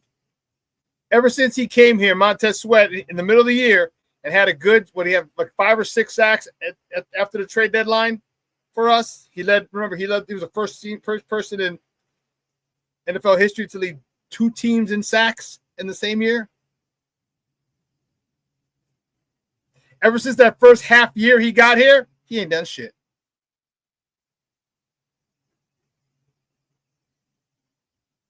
He is far underperformed. He came here for a half a season, got the $98 million contract, and then went on the back of a milk carton. And I get it, you could double team, but guess what? So do other people. So did Max Crosby. So does Myles Garrett. So do these other guys, and they still seem to pressure and or sack the quarterback.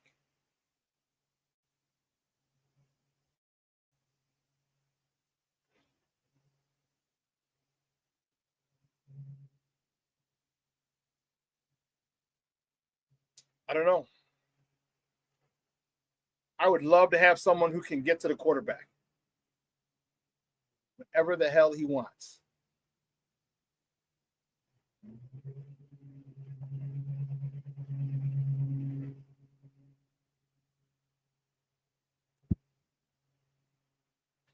I want a guy where people are like, oh, shit. It's a big play. 3rd and 6. Oh, shit.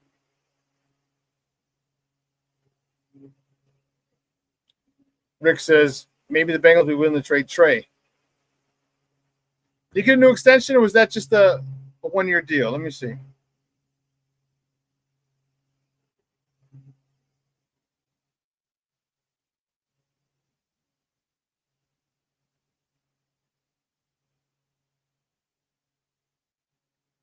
Yes. So it's a 1-year deal. He restructured his 1-year deal with the Bengals. They'll pay him $30 million, another $1 million in incentives if he meets team goals. How old is this joker? How old is this joker?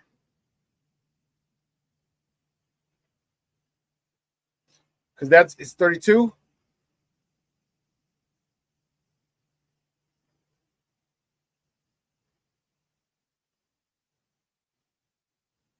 He'll be 31. He's born in December. He'll be 31, Rick. He'll be 31 in December. So how many more good years does he have left?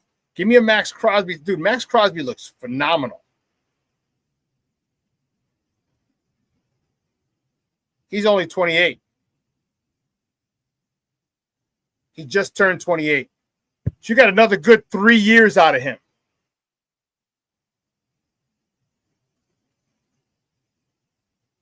I'm telling you, I wouldn't even mind Max Crosby, or hell, I know Cleveland would never do this, and they have no reason to, is trade Myles Garrett. Because if I'm not mistaken, Cleveland's playing pretty well.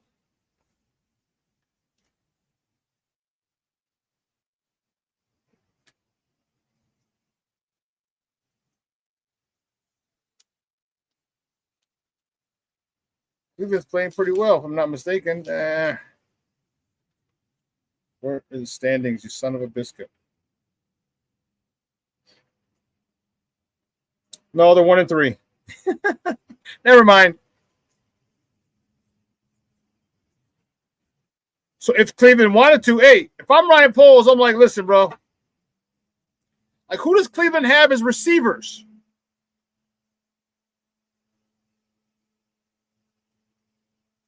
Because you could say, all right, here's a way I can see it happening. If Shedeur gets in, I'm sure he will. If Shedeur gets in and has a problem finding receivers, has a problem with receivers, and you want to take care of this young man, you go get yourself a DJ Moore.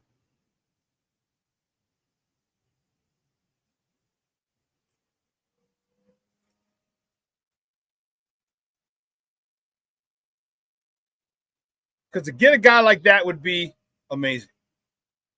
Now, what are we going to do about the running back position?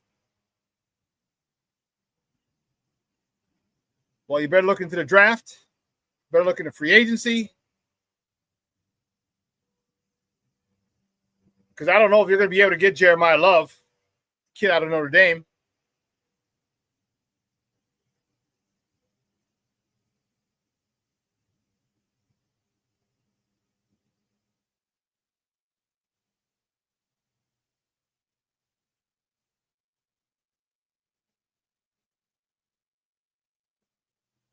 Jeremiah Love, 6 feet, 215.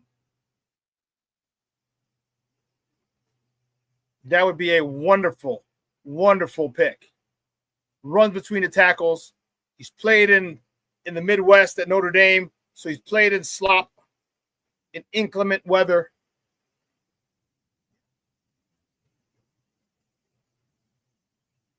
But we still don't know what we have at the tackle spot. Is Theo Benedict the dude? Is Ozzie Trapillo the dude? Now, if Ozzie Trapillo continues to, he builds off of his performance against Max Crosby and keeps ascending, then yeah, you got your right tackle. We still don't have that left tackle. Is Theo Benedict the dude? I don't know. We're going to find out in the rest of the season. Because even if Darnell Wright comes back and gets his job back, it has no effect on Theo.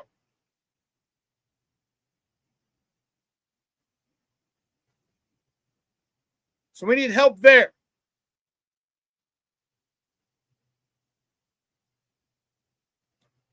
And I'm concerned about the middle of our run defense. I really am. They showed up in key times when we needed it. Okay, but Andrew Billings, just like Braxton Jones, didn't get a chance fully to train this offseason. He was recovering from a torn pec muscle.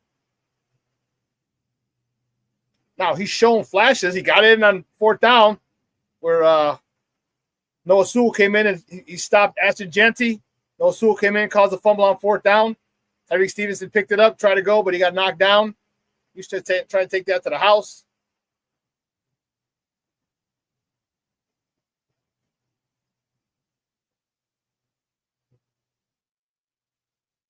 But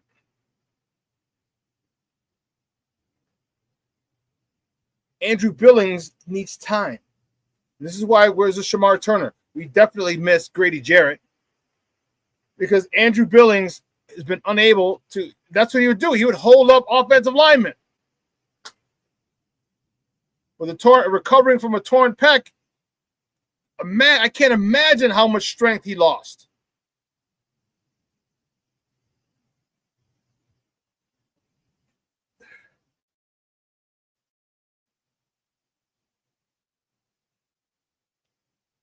Grady Jarrett needs to start living up to the hype. And I know he's in his 10th year, so he's going to be a little slower. But, man, you got to have some plays in there. You got to have a couple flashes in the pan that take us back to the glory days of yesteryear. You got to.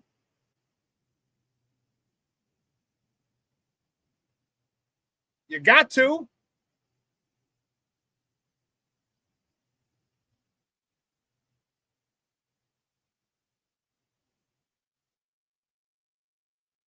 So, yeah, we got a lot to work on. We have a lot. And this is all on polls. This is all on polls. Roma Dunze with second first-round pick last year. We needed an offensive tackle. You needed a defensive end. You took Colston Loveland when you needed an offensive tackle. You needed a defensive end. So you got Colston Loveland this year, Roma Dunze last year, when you needed more help in the trenches.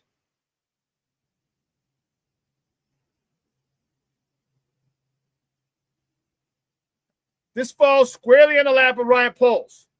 And why, as a former offensive lineman, you refuse to draft offensive linemen in the first round is beyond me.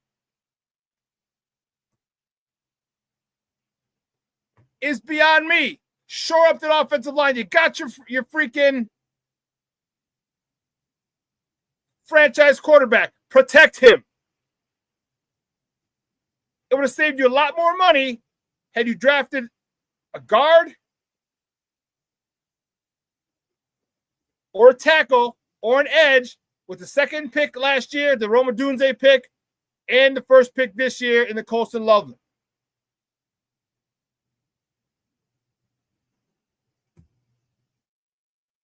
This is why I was so adamant about the haul.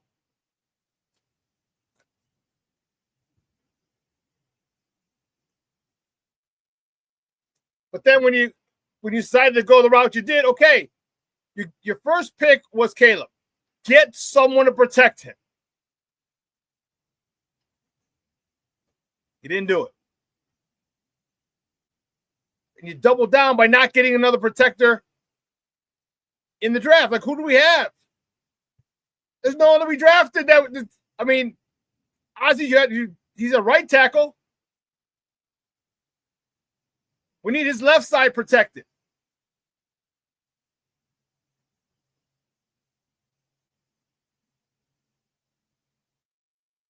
Ryan Poles is a lot. You got a lot of explaining to do, buddy.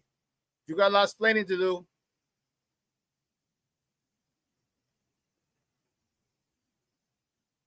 Because this is just unacceptable. All the cap money you would have had, all these guys would have been on rookie deals. All these guys would have been on rookie deals. Imagine adding a top-notch pass rusher. Imagine adding a lockdown left tackle with last year's first-round pick and this year's first-round pick. Even if you just kept DJ Moore, Luther Burden, you still drafted Olamide,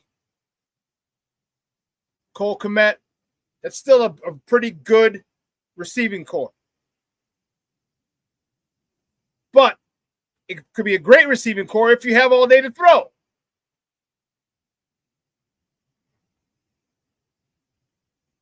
So this is on you, Pauls. I hope they do some self-scouting. I hope they bring in some more linemen. And I hope they really the players are taking care of themselves, because they're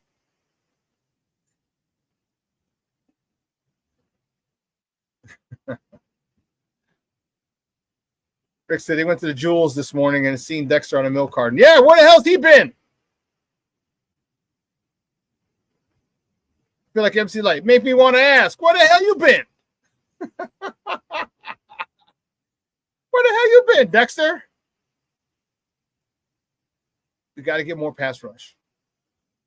And Ryan Poles has to address it.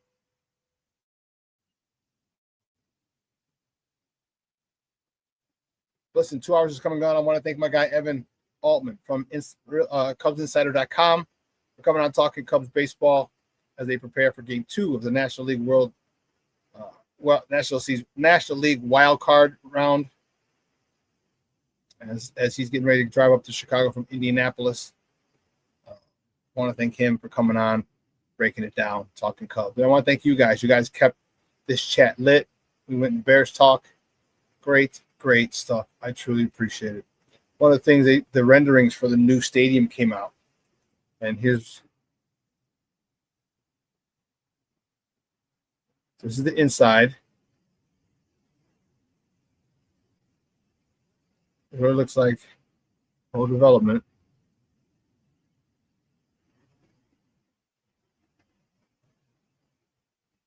Here's a look on the outside. Oh, mind you, I really don't give a rat's ass now. Like, stop. Tell you when the shovels are in the dirt. Tell me when the shovels are in the dirt. Let me know about that day.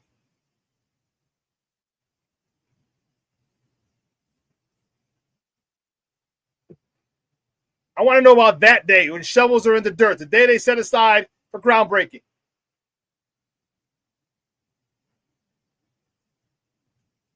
Caleb's doing well. Peep this. First 4 weeks, last year and this year. Points per game, up 6. That's a whole touchdown. Total yards, 75.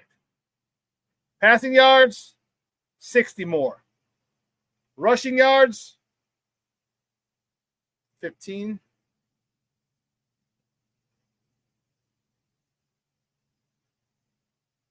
Sacks allowed, that's dropped from 4 to 1.8, or 1.8 a game. So I was like, how do you get 1.8 instead of 1.5? I'll get you. Third down percentage has gone up from 33 1/3 to 45 1/5. 45 1/2, I should say, excuse me. And the yards per play goes up from 3.9 to 5.3. There's improvement, guys. Remember I said there's improvement.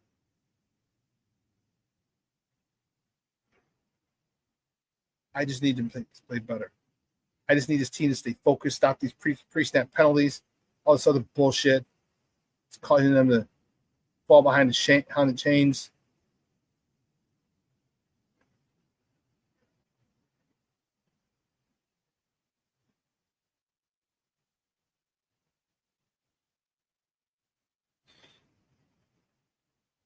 Patty says, have a great rest of your day, everyone. Enjoy this warm weather while we have it. Yeah, definitely. And then Shorty says, what the hell are they going to name the stadium? Delta Community Credit Union Stadium?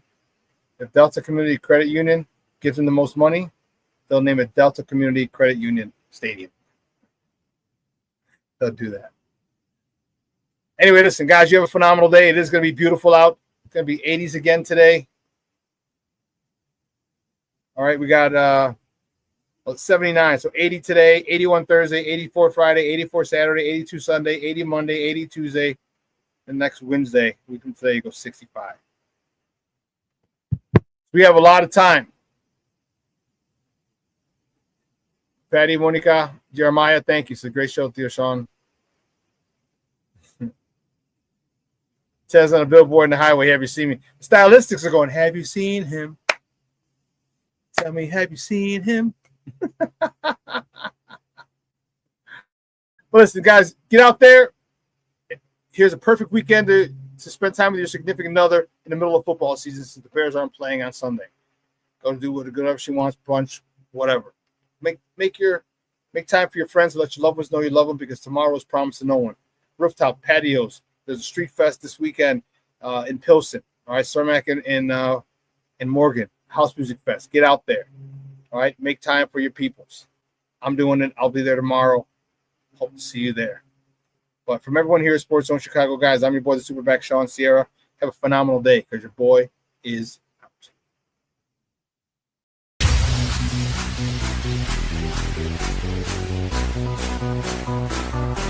Come on, place the bass, place, get ready for